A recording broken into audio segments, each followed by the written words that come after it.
All right, so the thing that underpins understanding how ecological systems work is how you can kind of divide Earth into these different types of spheres. So it's our way of kind of understanding the complexity that's on Earth and how, understanding the interaction between the kind of structure we create around that complexity. So the way we've done that is to create these different spheres. So we've kind of divided Earth into these different parts, and then we look at how interactions occur between those different parts within ecological systems. And it's our thinking framework to try and understand that complexity. So the biosphere is living things in a system. So they are producers, so they are plants or algae or other things that can photosynthesize and produce their own food, or they're consumers, so they're things that need to eat other things to get their energy to create their body structures and the molecules to create those body structures. You've then got the geosphere, so this is the Earth, so it's the rock, it's the soil, it's the substrates of Earth, so it's the substrates. Make up Earth. And when you look at the geosphere, it's not just what's on the surface, but it's all of the layers of the Earth. So you've got the core, and you've got the inner core, and then the outer core, and the mantle, and then the crust, which is right on the surface, which is thinner than that. I'll make it a bit thinner.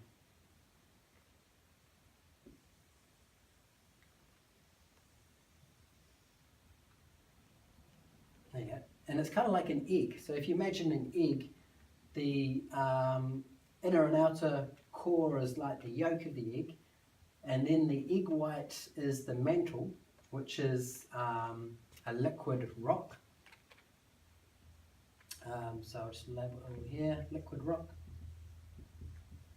And then you've got the crust, which is like the shell of the egg, which is the solid part of this rock that is the surface of the Earth that all the biological systems are built upon. And there's some quite interesting processes that are probably worth mentioning here. Is with the core, it's got a lot of that is molten iron. And the tuning and the movement of that molten iron creates a magnetic field.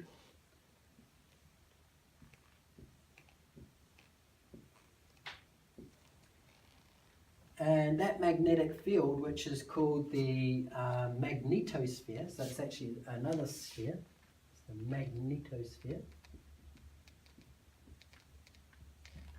That's an important part of the function of the Earth, and it protects us from solar winds. So when the sun emits out its radiation, a lot of that radiation is harmful to living things that are on Earth. And if it wasn't for magnetosphere that deflects most of that harmful radiation away from Earth, then that solar wind would radiate and kill any living things that are on Earth, and it would also strip away our atmosphere. So the magnetosphere helps, so it's kind of like a dynamic magnetic field that protects Earth. And it's important that it's molten, because if it became solid, so if the Earth's core cooled down and it became solid, then that magnetosphere would disappear. So it needs to be molten, it needs to be dynamic to remain active. And every so often, I think it's about 700 years, it actually flips around, so the North and South Pole actually reverse themselves. Because of the movements of the iron molecules within that molten core. And interestingly, on Mars, which is smaller than Earth, so it was formed at the same time as Earth, but because it's smaller, it's about a third the size of Earth, it's cooled down quicker, because the smaller something is, the more quickly it cools down. So the core of the core of Mars cooled down, so the magnetosphere disappeared. So the solar winds from the sun stripped away the atmosphere of Mars, which then people think was responsible for the disappearance of life on Mars, and also with the cooling down, the water stopped cycling on Mars and became trapped as water within the frozen groundwater, or it disappeared out into space. So as the function of the magnetosphere is important for the so it's important for life to be able to live on Earth, the living things. And the living things stabilize systems on Earth.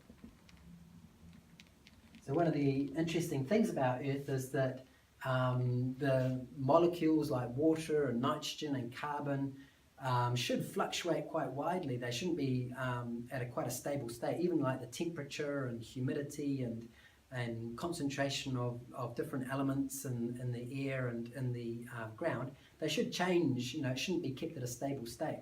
But it has kept at a very stable state for hundreds of millions of years.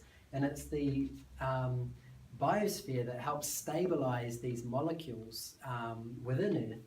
And by stabilizing them, it actually helps support a greater abundance and diversity of life. So it actually helps, protect and nurture more life to occur on Earth by stabilizing the molecules and temperature and gases that are on Earth, and keep it stable in a state that is favorable to life. Okay, so you've got the geosphere, you've got the layers of the Earth, magnetosphere, biosphere. The hydrosphere is the water on Earth. So that can be the water in the ocean, so it can be groundwater, it can be trapped as ice, or it can be in the atmosphere, or it can be flowing through streams, rivers and lakes. But all living systems require water. So all living systems are created by cells, and all cells have got, they all function in an aquatic state. So all the processes that occur in a cell need water to occur. So they're all water soluble or aquatic systems that occur in cells, and they all evolved in a state. They all evolved in the ocean. So the salinity and the concentration of ions which are in cells is very similar to that are in oceans, and they all require that aquatic environment to function. So the presence of water on Earth is very important for the function of the biosphere. It couldn't live without water. And water has a whole host of very interesting properties as far as being dipolar. So when you look at water, it's got a negative charge on it and a positive charge, and that dipolarity is important for binding between other water molecules, and it helps stabilize that water. So it has a property where it will form into droplets because it will be attracted to other water molecules. It helps stabilize heat in water. So water will heat up slowly, and it will also cool down more slowly because of these bonding between the water molecules. And this charge that is on the water molecule is also important for interacting with the other biological molecules which also have a charge. So that charge enables the biological molecules that are in our cells to kind of run various cellular processes that couldn't occur if those cellular processes weren't in an aquatic environment where the charges of these water molecules help stabilize those biological processes and help mediate the processes as well. So they're very important for life and biological processes within cells.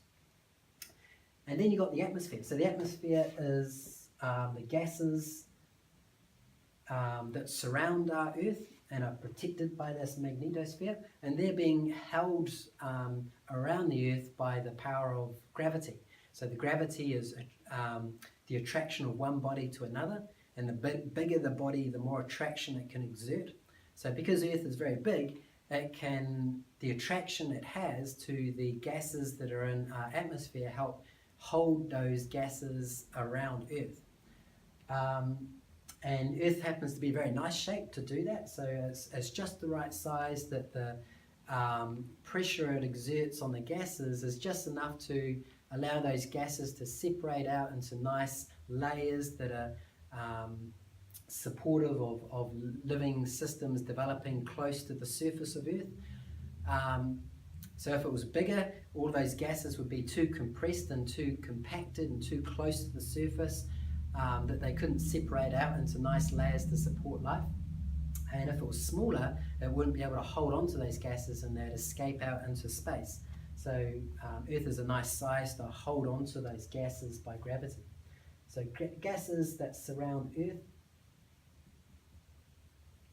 and many of the molecules that are important to life on Earth, such as water and nitrogen and carbon, are being recycled between these different spheres. So from the atmosphere into the biosphere, stored in the geosphere, flowing through the hydrosphere. So it's the interaction of these spheres that makes sure that the molecules are available in fresh forms to help support life on Earth. So it's the interaction between those spheres that ecology is mostly focused upon. And it helps in permaculture to get a bit of an overview of how all this works, to create a bit of a grounding context to understanding how biological systems function. Because what we're trying to do really is emulate within our agricultural systems robust biological systems. So it helps to kind of overview how those biological systems function, and ecology is the science of understanding how they function. And then once we kind of get an understanding of how they function, we get an understanding of the patterns that they express, which we covered in the last module. We can then help better understand how we can organize and orchestrate our agricultural systems to make them more diverse and abundant and productive and stable long term. And it's really the lack of this understanding that has led to the development of agricultural systems that don't have those properties and become polluting and are not stable and create a lot of waste, and they require a lot of resources to be supported because they're not supported by any of the, they're not designed with an appreciation of how beneficial connections can be created to help create stability and productivity within those systems.